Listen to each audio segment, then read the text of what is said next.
Then we move to the next and final presentation today.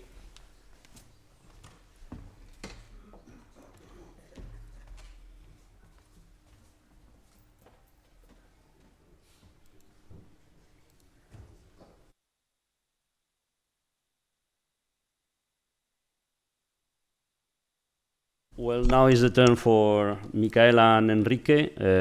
They will present, I think that is Michaela who will do, towards a corporate digital responsibility reporting framework. I would like to introduce you to Michaela. She is Associate Professor of Accounting in the University Pablo of Olavide in Sevilla. But she is also a doctorate degree in the University of Huelva. She was in Rutgers several years ago. This is the reason of the contact with the Rutgers University, but not only there, in the University of Edinburgh also.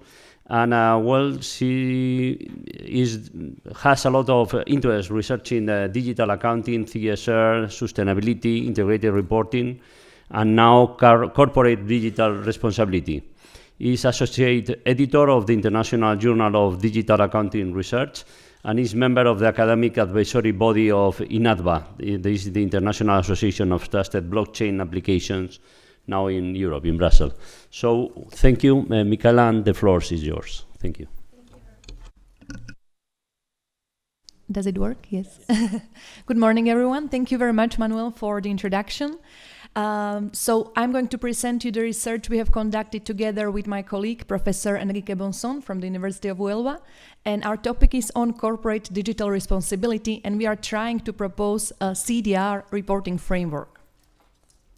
So we will briefly go through the introduction, definitions of CDR, and trying to discuss the CDR scope. And I will also briefly introduce you our previous research related to the area of CDR in terms of ADM and in terms of AI ethics, data protection, and so on. And last but not least, I would like to outline the CDR reporting framework which we are proposing.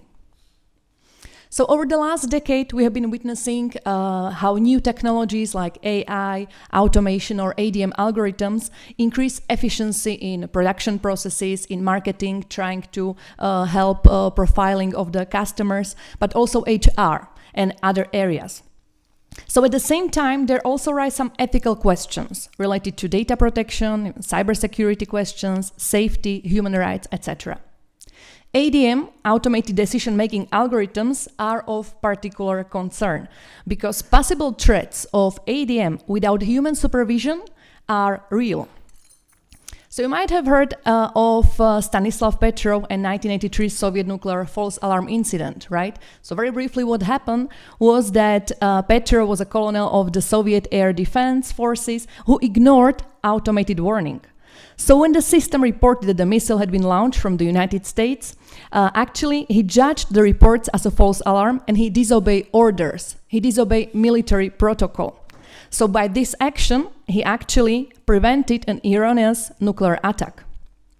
Although this is not an example of ADM because there was a protocol to be followed instead of automation, there was a human final decision, luckily. Imagine that this would be left to ADM without the human supervision to decide. So let's be less extreme. Let's assume that erroneous ADM wouldn't wipe out half of the population, but still can cause substantial harm. Like, for example, Amazon-biased algorithms hiring more men than women. So we can summarize that AI and automation certainly bring higher efficiency, but also increase ethical concerns such as discriminations and others.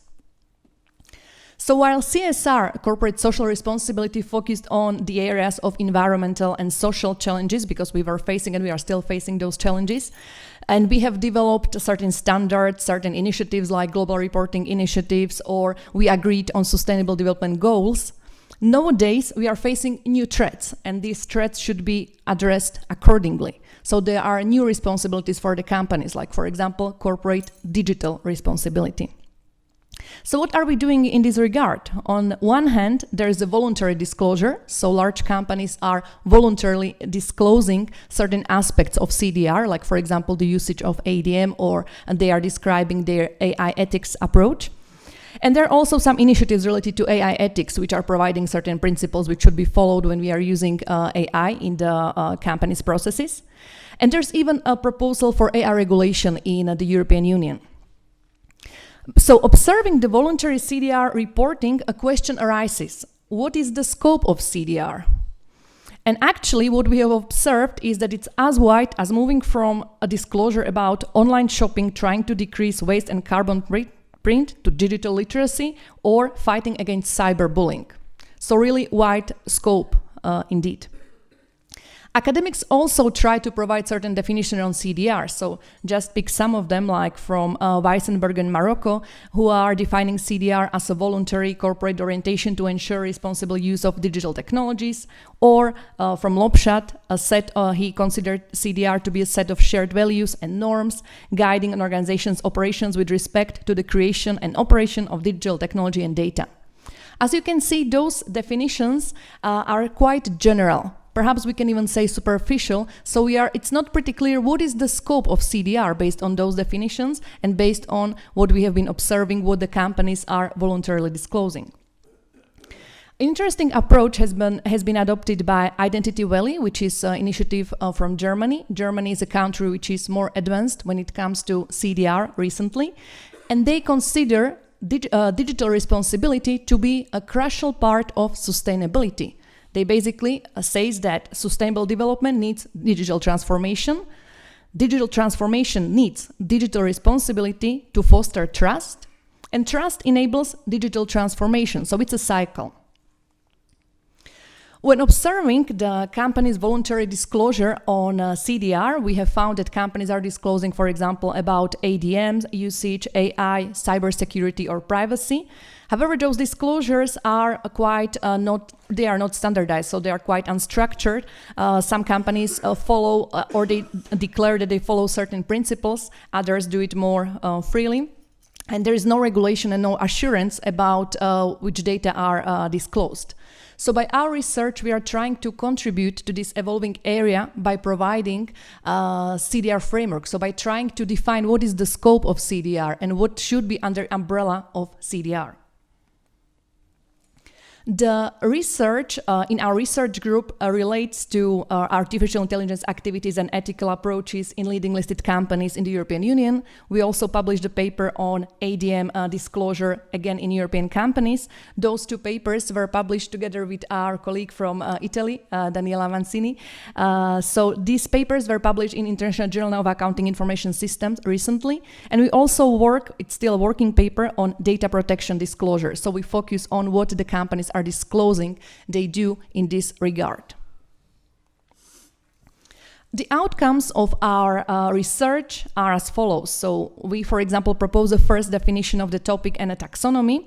And our findings show that, for example, ADM disclosure is rather scarce. And even observing the ADM disclosure practices of the companies, mostly those were the companies coming from the financial sector. But the disclosure was quite superficial, very general. So, for example, it wasn't clear based on this disclosure which processes are fully automated and which processes are just assisted by ADM. And also in our last research, we confirmed this lack of standardization, the lack of structure in this kind of disclosure. So our latest research, we wanted to focus specifically on CDR disclosure, and we analyzed 403 reports, annual and sustainability reports of large Western European companies using text mining, and we found that only 8 companies actually mention CDR. So when they were disclosing about CDR, it was mostly related to promoting a culture of CDR or CDR related to data protection, compliance with GDPR, CDR policy, etc. Here are some examples, like company Elisa, who is disclosing how they secure people's privacy in a safe and reliable digital environment. They are even setting certain objectives to the future related to cybersecurity, for example. Very nice approach is the approach of the company Hera, which is pointing out the connections between digitalization and social, environmental, and economic aspects. And last but not least, Telefonica, although this is in Spanish, but it's worth mentioning because this is already the information from Telefonica's report from 2018. So the Telefonica can be considered as one of the pioneers disclosing on these aspects. So what was our approach? We wanted to define the scope of CDR. We were curious what belongs under the umbrella of CDR. Hence, our inputs were, on one hand, this analysis of the voluntary CDR reporting, which I have just explained, but we also combine it with the German CDR code, as Germany is the country which is most advanced in this area. We also explored digital responsibility goals, principles of Canada's Digital Charter Trust, and principles from the European Union Trustworthy AI. So all the elements from above-mentioned sources and inputs were then compared, contrasted, and organized into a final set of proposed elements. And those proposed elements were sent via questionnaire to different stakeholders coming from academia, but also accounting and auditing professionals. So some of you actually might have received such questionnaire, and if you provided your feedback, thank you very much for your contribution. And based on that, we came to our final proposal. So CDR reporting framework, as we understand, we try to categorize every element which we have found in these inputs into certain category, which would be logical. So we found the following categories: corporate approach to digital responsibility and EESG. We point out the importance of EE, not only environmental social governance, but also economic environmental social governance, which we shouldn't omit when it comes to sustainability. The second chapter or second section would be related to digital-related risk. Those two sections or those two categories would be more narrative. So it's about describing how the companies or how CDR is anchored in the company's culture, and also this narrative disclosure about digital risk the company is facing. And then there will be some more specific areas, such as, if possible, in some cases with KPIs, like cybersecurity, data protection and privacy, and trustworthy algorithms and data fairness. So, for example, in the first category, we have this corporate approach to digital responsibility. So, as I said, it would be perhaps more narrative. It would be trying to put a user into context how the CDR is anchored in the company, whether it's a part of CSR, what is the vision and culture of the company in terms of CDR. And then the company might be more specific related to the actions related to EESG. Like, for example, what is the economic value created by digital technologies? Regarding environment, what are the digital solutions applied to protect the environment? And regarding the social area, for example, the initiatives of the company related to digital literacy or digital inclusion. And also how the digitalization improves the company's governance. The second section would be related to digital-related risk. So here the company should define the risk they are facing in this area and point out which, for example, if they are using ADMs in some risky area like HR department. And also they should disclose the resilience to digital risk and opportunities and propose some mitigation plans related to those digital risk. And then we are moving to more specific part, and first of the specific sections would be cybersecurity. So here, what the company should disclose would be what are the objectives, what are the measures and targets in cybersecurity, what are the, or whether the company has some existing policies and guidelines when it comes to this area, or the alignment with legal requirements, like, for example, Cybersecurity Act in European Union, or standards like from the ISO family. Also, the company can disclose or provide information about the existence of governance bodies or roles, like governance bodies like Cybersecurity Board, or roles like Chief Information Security Officer. As you can see, those are the roles which are rising recently. And also would be required that the company provide the disclosure about cybersecurity infrastructure, actions against DDoS, ransomware, etc. And last but not least, how the internal controls, continuous monitoring, and external verification processes work. The next area or category would be related to data protection and privacy. So again, the same, the company should disclose objectives, measure and targets, existing policies and guidelines, or alignment with legal requirements, like for example, GDPR in European Union, or standards, again, from the ISO family. An existence of the new governance bodies and new roles, like data protection board, or roles like data protection officer, head of privacy, chief data officer. And what is an important aspect in this category would be that the company should clearly describe what is the personal data governance ecosystem, how the mutual data exchange work. The company should identify parties involved, and also the purpose of data collection should be clear. So the company shouldn't collect data for data's sake. The purpose of this data collection should be defined and explained. And also, again, internal controls, continuous monitoring, and external verification processes should be disclosed. And last but not least, we are moving to the last section, which would be related to trustworthy AI, algorithms and data fairness. So again, objectives, measure and targets in the area of trustworthy AI of the company. If the company has some existing policies or guidelines related to trustworthy AI, or alignment with legal requirements. For example, European Union Artificial Intelligence Act, when approved, because it's still only a proposal, or guidelines like, for example, ethical guidelines for trustworthy AI from 2019, or AI for people, etc. And again, if there is an existence of governance bodies related to this specific area, like Data and Analytics Board, or existence of new roles such as Chief AI Officer.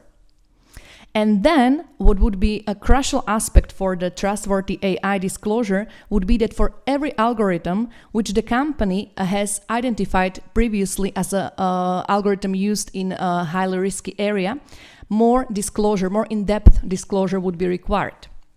So here, the company should provide information about algorithm description, the type of algorithm, what were the input data, how the data were trained, the design of the algorithm, and human supervision, if there is, and on which stage.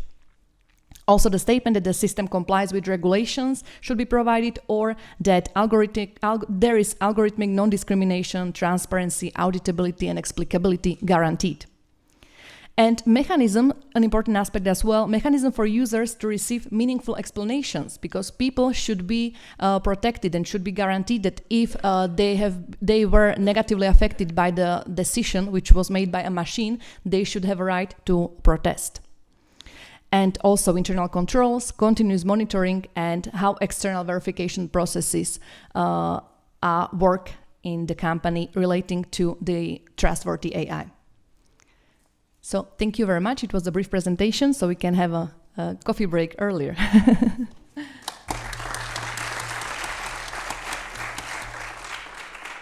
Thank you very much, Michaela, for trying to catch up. But anyway, we have some minutes for questions. I think that it's fair that we have at least 5 minutes, even a little more, for questions. The first thing is, Enrique, do you want to add something? Sorry.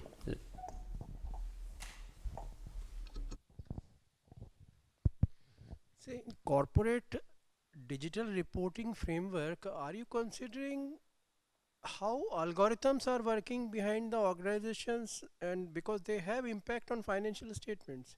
I'll give you one example. For example, in banks, what happens is now most of the work is automated. And sometimes what happens is this algorithm provides for something which is not in consistence with the rules and regulations. Okay. So are you considering that also in CDR reporting framework?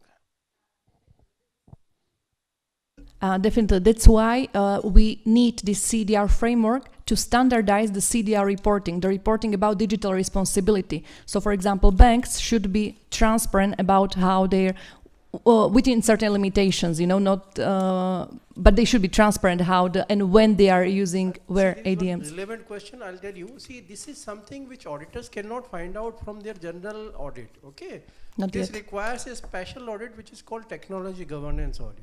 Okay, this thing, same thing applies to like cryptocurrency exchanges, this crypto coins, everything it applies. It's just an initial proposal, and we are aware that auditors are not ready for that yet, indeed. But in the future, there should be a new aspect, for example, the training for the auditors. See, Yeah. unless algorithm is checked, it cannot be found out. Okay. So the thing is there any provision to check the algorithm? That is what is technology governance audit about. See, that has recently started. It has not yet come to US, I'll say.